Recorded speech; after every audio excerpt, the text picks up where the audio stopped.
The Boston Celtics have had a historic season this year, and no one is talking about how good they've actually been. As I'm recording this, they are 13 games above Milwaukee for first in the Eastern Conference and are the only team above 60 wins for the entire season in the entire league. But the most impressive part of this team is their point differential, which is sitting at above 11. The last team to do this was the 2016-2017 Golden State Warriors, who finished with an 11.5 point differential, and that team had Steph Curry and Kevin Durant and ended up winning the championship in a sweep over the Cleveland Cavaliers, and that was the middle of their dynasty in the 2010s.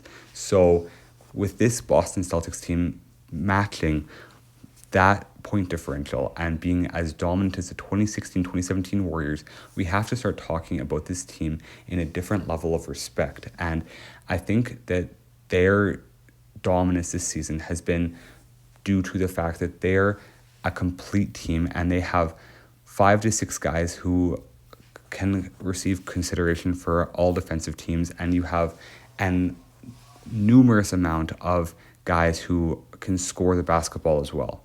If you look at their starting 5 of Derek White, Jrue Holiday, Jaylen Brown, Jason Tatum, and Kristaps Porzingis, all 5 of these guys are averaging over 12.5 points a game and are also all elite defenders. And compared to last season, they've added both Kristaps Porzingis and Jrue Holiday to this roster, and both of these guys have made huge impacts both offensively and defensively.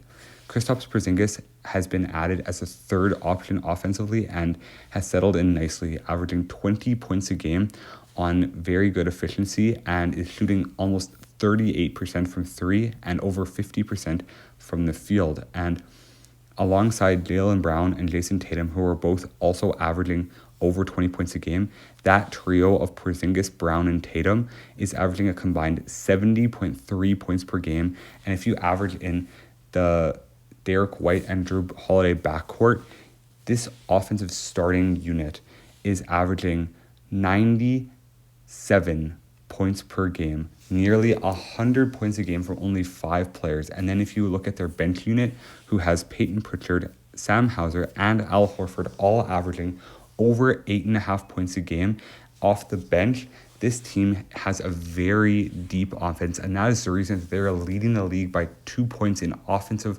rating at 122.2. And then if you look at the defensive side of the basketball, the Celtics have been arguably better. With the additions of Kristaps Porzingis and Jrue Holiday, this defensive unit has become almost impenetrable, as you have added a guy who has been on multiple all-defensive teams in Jrue Holiday, and he is averaging almost a steal a game and has just been the focal point of their perimeter defense. And then you also add in a guy in Kristaps Porzingis who's leading the team in blocks at 1.9 and at 7'3" is an elite rim protector and a guy that alters a number of shots in the interior.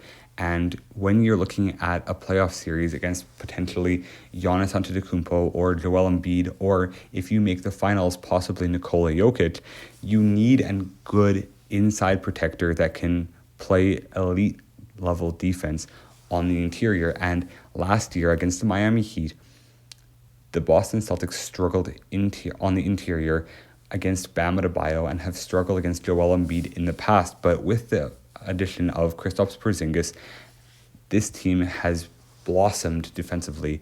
And you add in guys like Jaylen Brown, Jason Tatum, and Derek White, who are all up for all defensive teams this year and have been very good defensively throughout their entire careers. This team is very scary going into the playoffs, and if you look at a matchup in the Eastern Conference, I don't think that there is any team that can match up with the Boston Celtics in a 7-game series and consistently beat them position by position. This team has won 60 games and leads the Eastern Conference by 13 games. This team is as many games above second place in the Eastern Conference as the Nuggets are above the 10th place Warriors. As the Warriors are in 10th place in the Western Conference, 11.5 games back of the Denver Nuggets, and the Milwaukee Bucks are 13 games back of the Boston Celtics for first place in the Eastern Conference, and they sit at second in the conference. This team has been utterly dominant in the Eastern Conference, sorry, and going into the playoffs, I don't think there is any team that possesses as much pure and raw talent as the Boston Celtics, and no one is as deep as them either. Another factor that makes this Boston Celtics team so incredibly good is that they have their true closer in Jason Tatum. Many teams have had lots of depth offensively, but they haven't had that one guy in the clutch that can make plays when they need it the most. And all five of their starters can come through in the clutch, but Jason Tatum is the guy that, with the game on the line, you're going to put the ball in his hands and expect him to lead you to victory. And he has done that a number of times throughout this season, whether it's making the right pass to an open shooter or getting a bucket himself in clutch situations. And even throughout the other starters, Kristaps Porzingis has had a number of big, huge shots late in games and even hit go-ahead game-winning shots with under 10 seconds to go in games. So this team has gained a lot since last year, where they almost made it to an NBA Finals.